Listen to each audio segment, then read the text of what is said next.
My name is Brittany Rest, author, Bible teacher, and founder of Truth and Grace Ministries. And today we're studying Psalm chapter 9, verse 1.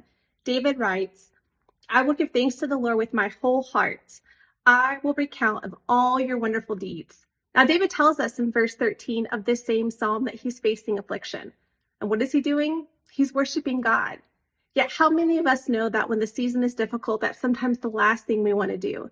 I'm in the hardest season of my life right now. And on Sunday, actually this week, I was getting ready for church. Now, normally I want to listen to worship music, but I was so discouraged, I didn't even want to put on the music. Yet history and conviction taught me that if I would simply do that, that things in my heart would begin to shift. And they did. I went from feeling all dried up to overflowing with praise. Our God, He is all that we need. And worship points to that fact. It fuels our faith. But like David said, it must be wholehearted. God isn't satisfied with part of your heart where the other parts are tied up in relationships, idols, and the world. No, He wants all of it, not just half of it. Spurgeon wrote that a half heart is no heart.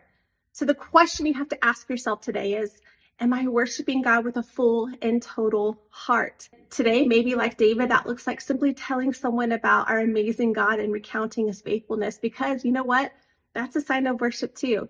And what it does is it strengthens our hearts and it fuels other people's hearts.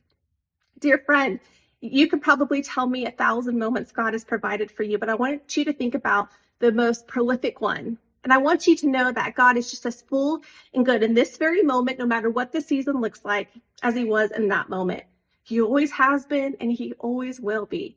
So will you trust Him? Will you worship Him with all your heart and let that overflow out into your life today? Because our God is worthy to be praised. Amen.